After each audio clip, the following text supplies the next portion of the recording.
you want to introduce yourself? Because I would do an awful job of it.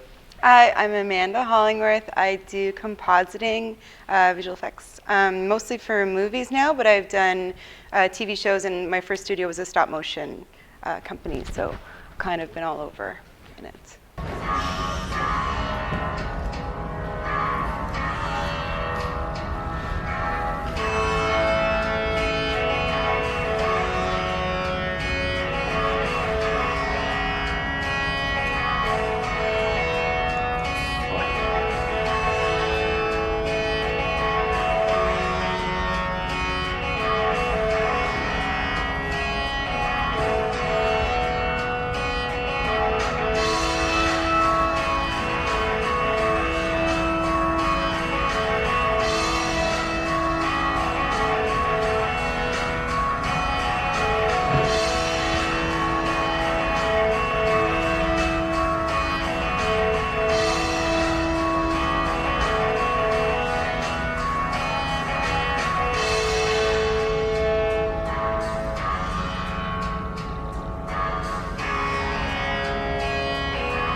So one time, Amanda was just a young little girl, and then she went to school. Yes. So what made you interested in pursuing VFX when you were younger? Well, because I got into VFX in a strange kind of like through design kind of way, not directly through film studies. It was more that once I got a taste for it, I pursued it. So I was kind of looking into animation, actually, because I had done some of that when I was in school and thought it was really cool, and I was really sick of product design. So I tried to switch it up, and I got an intern position in compositing, and that's where I was like, this is where it's at. Oh, yeah. Yeah, because for me, like, product design is so, you're just creating so much garbage and waste and everything, and the nice thing about VFX is that it's all in virtual space, so you get to create some cool stuff and you're not really hurting anyone. And so. I know you mentioned animation. Can you talk a little, like, describe what makes VFX like different than, like, what is VFX? Well, it does. We do have an animation department, so it's not that it doesn't include animation, but especially with compositing, there's a huge like kind of 2D aspect to it, where you're taking like anything that's elements that have been filmed previously. When like the go-to is really like smoke, fire, that kind of thing, explosions, and you're taking those and you're matting them out and putting them together with whatever footage you're trying to implement and making it look like it's real. So yeah. Good answer. Good answer. Yeah. All right. Question number 2. So you mentioned you studied the product. I knew that was going to happen too. That's okay. Product design at OCAD. Do you regret going to OCAD instead of Ryerson? That's just, don't worry. Hugely. I do regret not having a film background now that I have this position. Anyone with a film background has one up on me everywhere. You know, I'm always trying to learn from them because I don't have that basic knowledge. So. Oh, well, I'll help you out later. Thanks.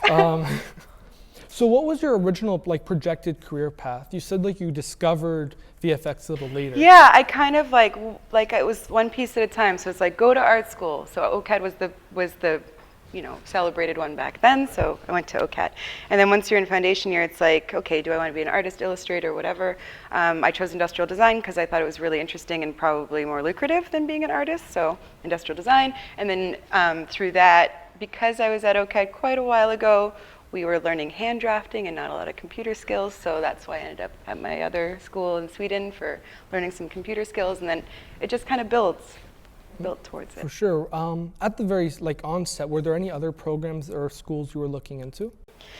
I kind of toyed with going to Queens as far as university goes, just to more get out of town and try something new, but not specifically. And they had a great arts program as well, but not really. No, it was more just OCAD was my focus. My sister went to Queens. I threw away the other question too. Okay. So did the actual education you received for product design at OCAD and in Sweden, did that actually help you with compositing at all, or was that just sort of extra knowledge?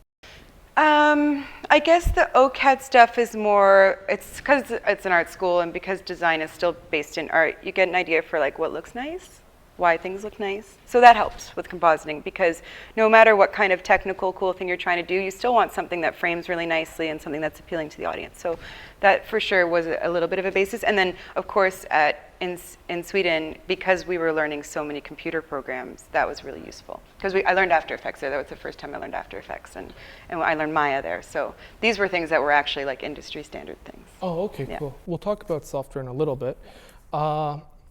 Next question. So now you're a little older. You're not just a little girl anymore. We're transitioning from student to professional now. We're just, time flies. Did you feel, now this is something I think about a lot, is if I feel prepared to jump from student to becoming a professional, like having that label. When you were first graduating, when you're done at Sweden, did you feel that way? I'm going to say no. I probably should have, but that program there was, it was the first year they were running it, and the person organizing it was pretty disorganized. So it was more like what we made of it, but I was ready for something, but I still didn't have, I think, the skill set that people coming out of like a specialized program would. Like if you took a film program and had a compositing element to that, your reel would be stronger than mine was, which was just like throwing stuff together and whatever. Anyways, so I guess I didn't feel very prepared, but luckily I felt confident in my ability to learn stuff because I learned so many new things while I was there, so I wasn't worried about having to learn on the job. So yeah. And you said that when you first got into compositing was through the internship?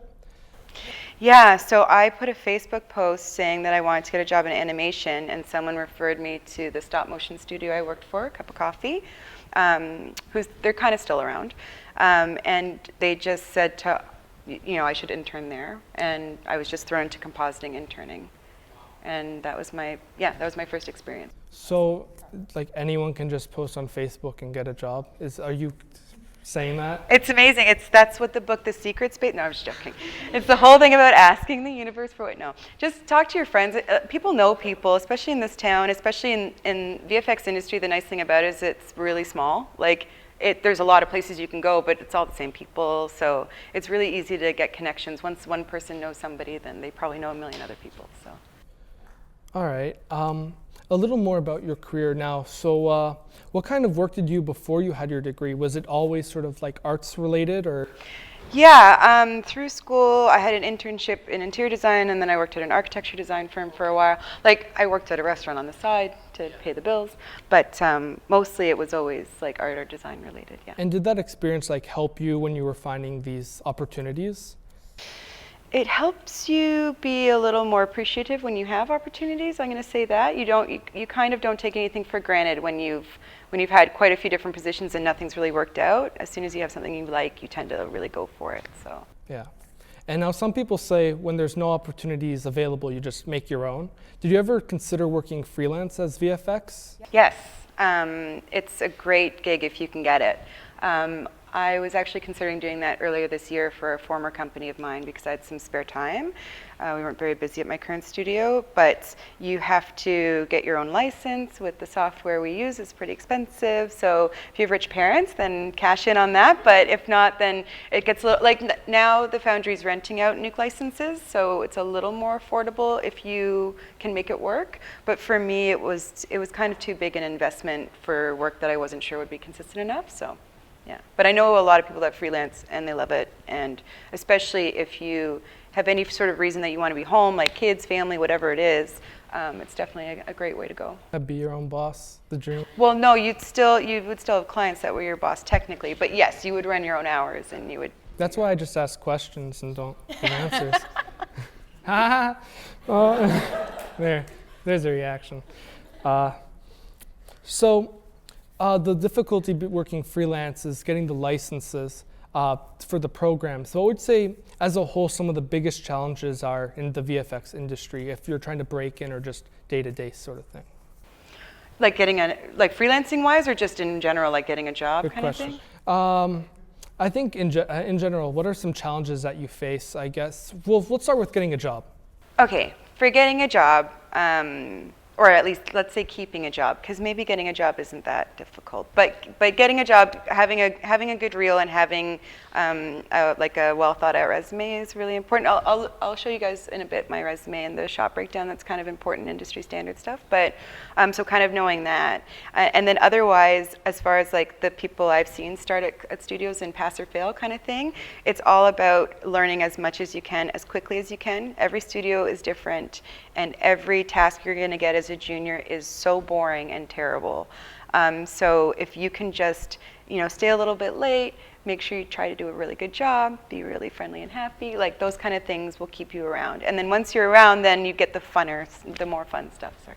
But so yeah, it's all about hanging on to those first however many months that you are actually like at the bottom and still trying to learn what's going on. Yeah. It's always hardest at the bottom. Yeah. You gotta work your way up. Well, I don't know if you guys are doing any sort of compositing stuff yet, and if you love roto and paintwork yet, but learn to love it. It's really important. Albert, if we could open up the shot breakdown. When you came in, you showed us the reel. Yes.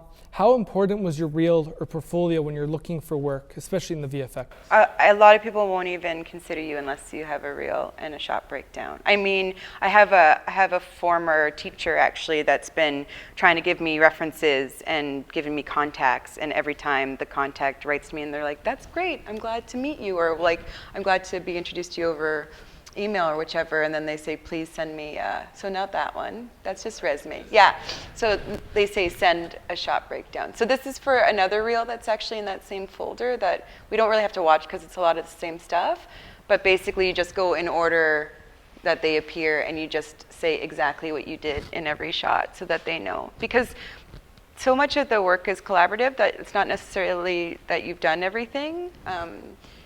Especially with crowds, a lot of it could be computer generated by like Massive or whatever program the company has. So these were all actually like especially on the left there, those were all green screen elements that they shot on set. So you had to key each one and put them in. So then that's all 2D comp stuff. So you make sure you take all the credit you can get. But let's talk a little about the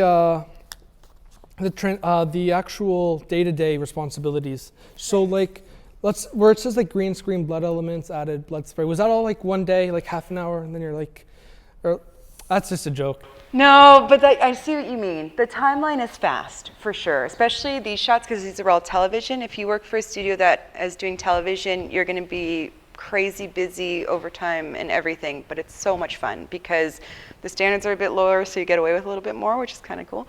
Whereas movies, the timeline's a bit longer, you may be not working so much overtime, but they're really meticulous, and then it gets really to picky kind of work. So I guess it really depends how much time. Like, I guess for that one, it was a pretty fast shot because all I needed to do was put blood on the sword and then have a blood spray element, so it wasn't that complicated to put together.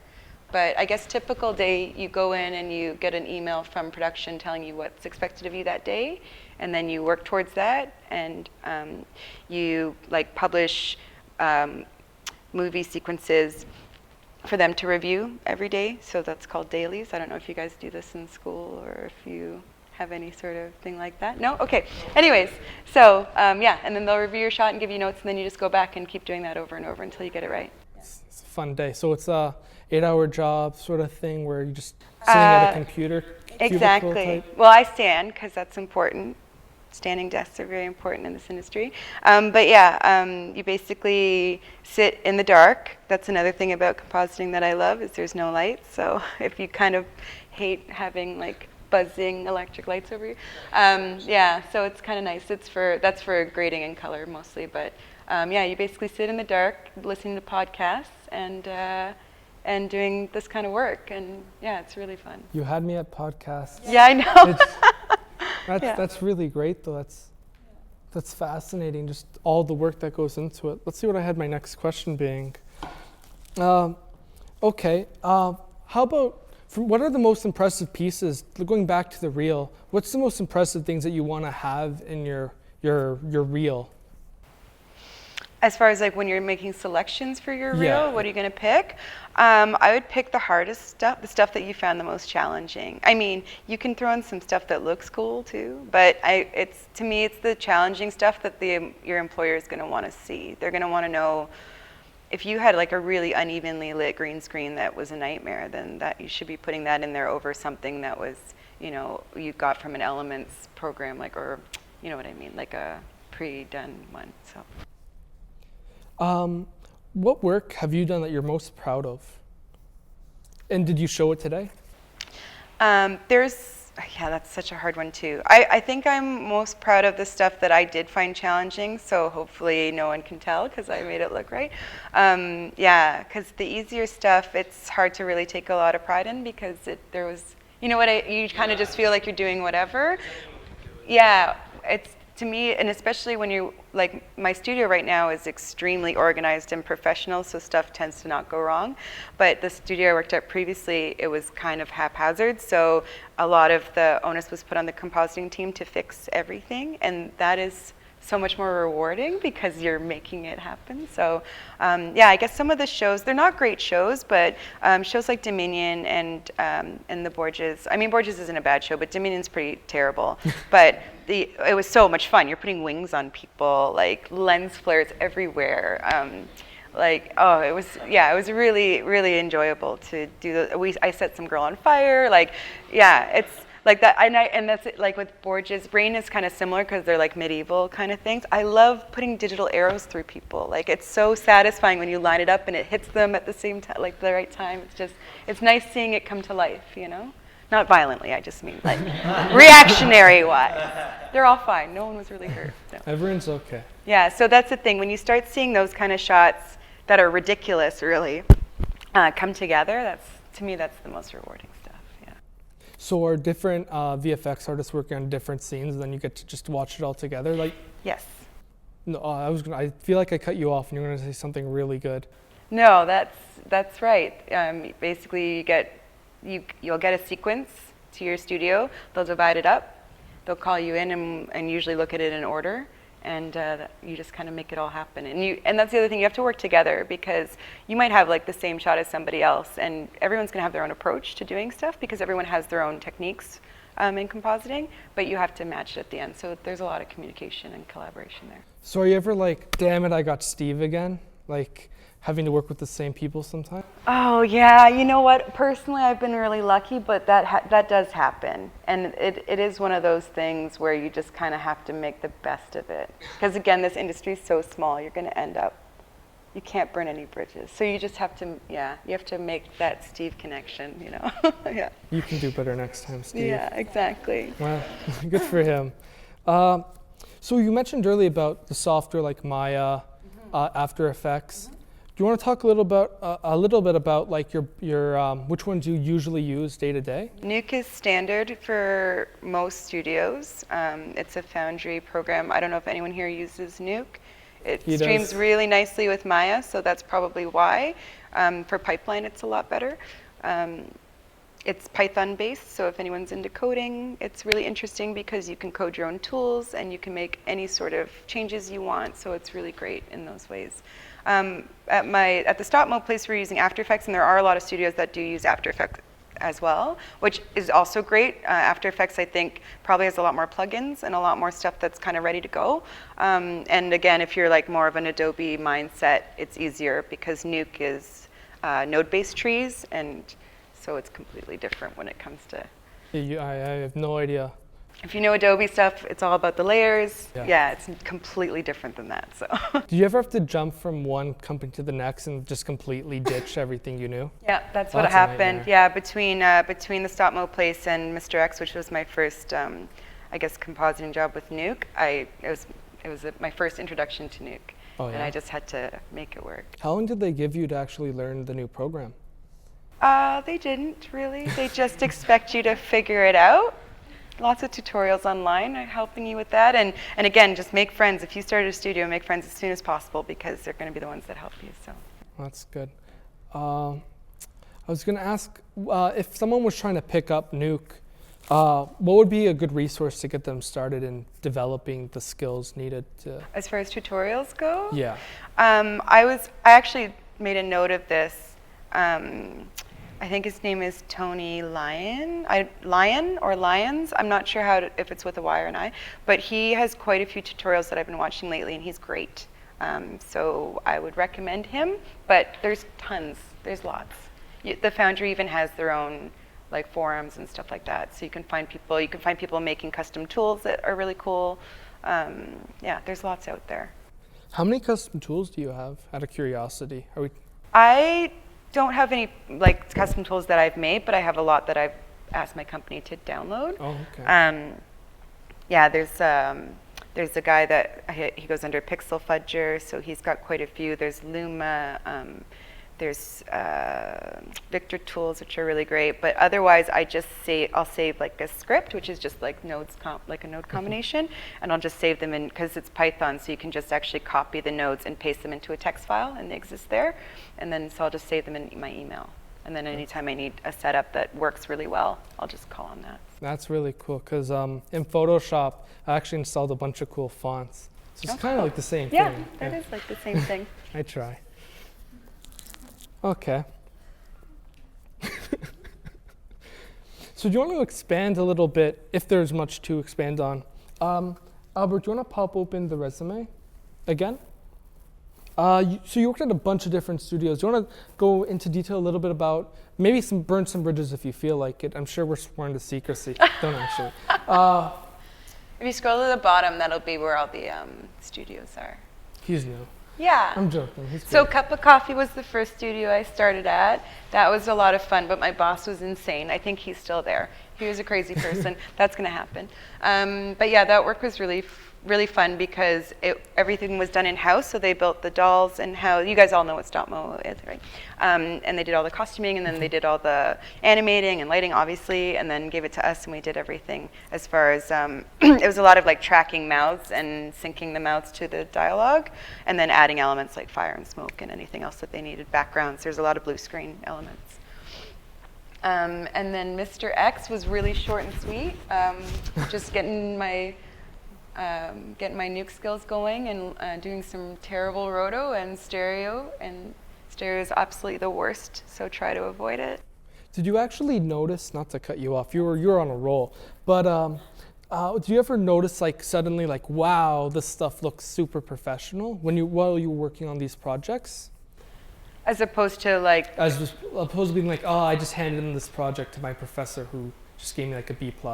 You can't get B+ though in the industry. Oh, I meant I had like an A average, but I meant No, I just mean like they would never let you stop working on it until it becomes an A. It would be like your professor giving you back every assignment until it was perfect. Oh, That's basically what happens. That's no fun. Yeah, I know. It's like all that happens is you get there faster, the more experience. It's easier for you to see what they would normally point out. So there's a lot of people, I mean, the way my work has it now is we have a comp soup that we hand everything into, and he does the first checks, and then we hand it to our VFX supervisor, and then they give it to the client. So that's like kind of 3 levels that you have to clear in order to get finaled. So yeah. And then I was at Spin Forever, which is a great studio for learning all the tricks because, again, it was a little haphazard and they left a lot of responsibility onto the compositors. Lots of overtime, but they pay you, so that's fine. And a lot of really interesting work. Lots of TV there, too, so crazy deadlines as well. But, yeah, you can kind of see the list of stuff we got to work on there. It was pretty fun, especially Game of Thrones, because that was the one that year we ended up getting an Emmy for it. So that was really, really Make exciting. some noise if you watch Game of Thrones. Yeah. Wow, so enthusiastic. Yeah, some of them. Yeah. Thanks, guys. Yeah, and then Soho's my current studio. That list isn't up to date, but we've worked on some great stuff. I guess you guys saw in the reel that there's Avengers, and The Revenant was in there, and now they're remaking Ben-Hur. Sorry? With the arrows, like you had fun doing the arrows, like all the arrows that went into the people's heads. Oh, yeah, actually, it's kind of funny because has everyone seen The Revenant? I haven't. Okay, no spoilers. There's an opening scene and there's some arrow work. There we go. I had one of those shots to begin with, and we just did a test because a lot of the times you'll do a test so that the client can see if you're capable, and then they'll get a couple different studios to do it, and they'll pick. So I got to do a test for one of those shots, and they ended up going with another studio that did a great job, but I was a little sore because if you do a test and they don't take it, so it's never released, you can't have the shot. So yeah, so you do all the work and you don't get it for your reel. So instead we had all the dream sequence stuff, which is some of the stuff you saw, yeah. Do you ever like say, don't make me mad or I'll spoil this movie for you? Well, the nice thing is that we never see anything in sequence as far as like within the movie. We'll just have chunks and there's no sound. Okay. So. Well, that's why the podcasts are there. But is everyone caught up on Game of Thrones at least season 3? Because we had the Red Wedding in that one. Ooh. And so I knew I knew it from the books, but also I knew it from working on it. So that was an interesting spoiler that I had to keep locked down. They make you sign the NDA? Oh, they make you sign NDAs for everything, across the board. Oh, that's really. Oh yeah, they make you sign. And when we got Avengers, we had to lose our internet, so we have no internet connection off of our computers because. Oh. Yeah. That's rough. I don't think I can do it anymore. Honestly. Well, there was that Sony leak, and it ruined it for everybody. Yeah. So. Life's hard sometimes. I ad-libbed too long. I forget what the questions were gonna be. Oh, okay. So you worked at a bunch of different places. Do you want to like say which ones were your favorite? Like I know you kind of mentioned that your boss was crazy. At Cup of Coffee. Boss was crazy, but the work environment was really nice. We had Macs, which was really nice because you normally don't get to work on Macintosh. Mr. X is okay. I have a lot of friends there, and they really love it. Right. I didn't enjoy my experience there, but that was a while ago, and everyone loves it there. So don't listen to me. Spin was crazy, but super fun, and the people are great. But Soho is by far my favorite because it's super relaxed. There's very little stress or overtime. Everyone's really organized, and my boss is really good at not biting off more than he can chew. Because a lot of these studios will try to take on as much work as possible for money, right? So yeah, they're really good at balancing that. So you said you would sometimes do a lot of overtime. Does work kind of carry over like home sort of thing? Like you just start dreaming about the projects or like? Yep, definitely. I mean, I guess that depends on how well you manage your stress levels, but yeah, definitely you can think about it at home. There's lots of moments where you get really frustrated with something and you're not sure how you're going to solve it. And a lot of the times it's good to go and take a walk or something when you're having a hard time and get some fresh eyes kind of thing. So, yeah. Okay. So how do you, like, you said that you all group together and you kind of watch a scene after everyone's done their compositing shot and it gets approved. So how does like the team environment feel after that? Is it like high fives all around, or does it just get back to work? That's the thing. We watch dailies, but there's definitely no celebration when people get stuff delivered. It's just you go on to the next one. But when we're done a project, they'll have a wrap party, and that's when you get to go around high-fiving everybody. Yeah. That's fun. Yeah. I'm good at those. Next question was going to be, I'll just keep to the cue cards. After it is done, nope, already asked that. Okay, is your current work now, no spoilers, featured in any shows or movies that we're gonna see on television soon? Revenant, if you see it. I can say that we're working on Ben-Hur because it's a remake. The other two shows I can't talk about, but we do a lot of, at this studio it's a lot of animation kind of heavy stuff, so there'll be a lot of CG kind of characters or CG elements to things. So there's one that's kind of like a post-apocalyptic kind of movie, and then there's another one that's more of a horror thriller kind of movie. So. That's cool. Yeah, interesting stuff. Something to take the family to. Do you prefer, I know you kind of touched on it, but you said day-to-day kind of has like those tight deadlines, but movies, do they also have the same sort of production schedule, or do you have more time to work with a movie just because you have? Movie, you in general have more time, but those deadlines do sneak up. Like our deliveries that's why I was kind of late today, was because our delivery for this movie is tomorrow. So people were staying late all this week. But we've been working on this movie for a couple months, and they, you know what I mean? They weren't staying late every week. Yeah. It was just like the last week. And then if you get a trailer, because trailer, they always only give you a couple weeks to do it, so that's right away overtime, working weekends kind of thing. But it's few and far between. It doesn't really happen that often, so it's not really that much of a drag. Yeah. Okay, if you could choose movies or television only for the rest of your career, what would you choose and why? I think I would choose television because I like the hectic schedule, and you have more chance of getting the awards for that, which I think we're going to end up talking Yeah. about. But yeah, because the studio will be able to take on the whole show themselves, so they will be dedicated to the award list. Whereas movies, it's only ever the big companies and the top of the charts, and then like we always end up being a sub vendor of somebody else. So. Yeah. And like you said about awards, so you were nominated for Game of Thrones and you won for the Borgias? No, other way around. So I was personally nominated for Borgias, the 2 scenes you guys saw in the first reel with the crumbling castle. And we did not win. We lost to Banshee. That's outrageous. Yeah. Well, they say with the Emmys it's like an HBO fix, so anything HBO will win, but I don't know. I think they just have good shows.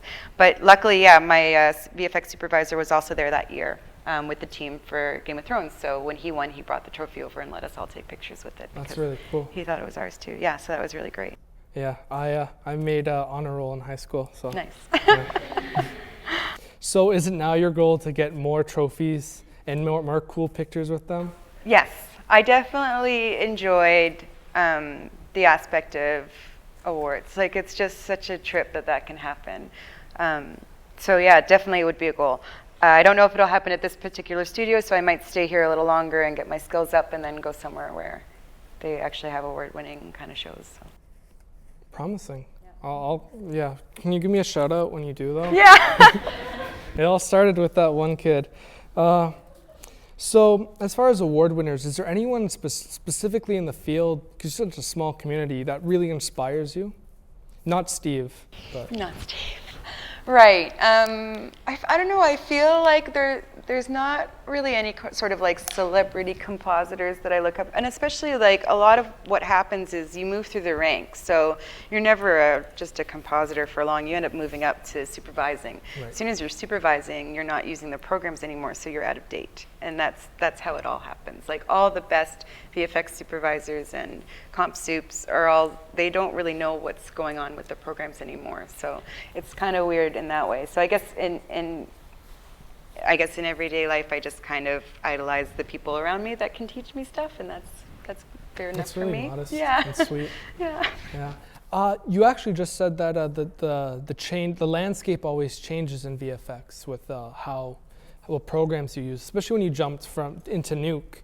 Yep. So how often do things change in the VFX where you gotta quickly pick things up again? Yeah, they change, and especially it's kind of like any operating system, I guess. The new version comes out, the other one's obsolete. You've got to learn it. They'll change the tools. They'll change not the interface per se, but I mean, I was actually talking to my VFX soup about Maya, because I haven't used Maya for a very long time, and he was saying that it's just more and more tools on the edges. It's just crazy now. So I guess it's not really what Nuke's doing, but at the same time, they're adding more features. The features are new. You have to learn them. So yeah. I think they're at a pace of about every year, every 2 years, they're upgrading. That's insane. Do you guys do like group workshops or? No, you just have to figure it out. Oh, the YOLO strategy. I do that too. All right, now, some of these young gents and ladies are potentially going to go off and be young Amandas hitting well, you're still young, don't worry. Don't be like that. Thanks, I was worried. That was great. I'm just going to read this now. Sure. What tips can you give to people looking to get into the VFX or animation fields? Right. Just based on my experience alone, I'd say intern as fast as you can, even if you're still in school, intern. Just because the more you can get on your reel, the better it's going to be for you. And if not, then I would say tutorials at home. Like if you can install like a educational version of the software, get to know it so that you kind of know your way around it before you start your first day. I think no matter what, you're going to have to learn whatever that studio does specifically, because they all have different ways of organizing things and dealing with the pipeline. But I think that's the best way to be prepared. All right then, I'll close us out. It's an absolute. Maybe I shouldn't. It was an absolute pleasure having you here. Thank you for having me. On behalf of the Meta team and everyone in the room and everyone that's going to watch this on YouTube, I like to thank. It's actually Billy made this. Aww. Well, and the design team, they're great. I'd like to thank you for coming, of course, Amanda. Thanks so much. She was absolutely fantastic. Can I get a round of applause? See, look. Can I get a round of applause for me too? No, I can't. Oh no. Okay. I'm really cool.